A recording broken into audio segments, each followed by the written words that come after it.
3 bulan nyimpen senjata api rakitan jenis revolver. Ayo Zaki, warga Dusun 3, Desa Tebat Agung, Kecamatan Rambang Niru, Kabupaten Muara Enim, ditangkap unit 4 Subdit 3 Jatanras Polda Sumsel. Diketahui senpiga tersebut disimpan tersangka di bawah tanah belakang rumahnya. Didapat dari kawan tersangka yang punya utang sebesar Rp1.500.000. Hal tersebut disampaikan oleh Kasubdit Jatanras Polda Sumsel, Kompol Christopher Panjaitan.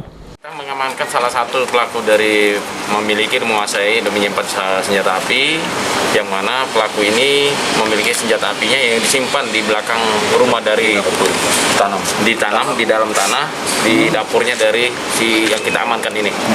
Dan pada saat ini kita memang melakukan yaitu operasi cipta kondisi, yang mana sasarannya adalah senjata api, dan kita ada peroleh pelaku ini atas nama Zaki bin Rahmat.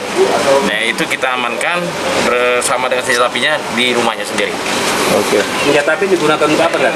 Senjata api digunakan untuk disimpannya saja apabila diperlukan untuk jaga-jaga. Sementara, menurut pengakuan tersangka di depan petugas, dirinya nyimpen jero tanah karena merasa belum sepenuhnya punya dia. Karena itu cuman jaminan baik. Senjata saya simpan dalam tanah karena itu belum begitu punya saya gitu, masih punya ini teman. Tapi rencananya memang sudah memiliki gitu. Utang itu bayarnya pakai utang kan? Ya, dia bayar utang kan?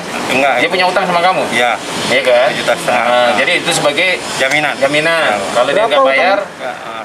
Dari perbuatannya, tersangka dikenakan pasal 1 ayat 1 Undang-Undang Darurat Republik Indonesia nomor 12 tahun 1951. Mulyadi, PAL TV.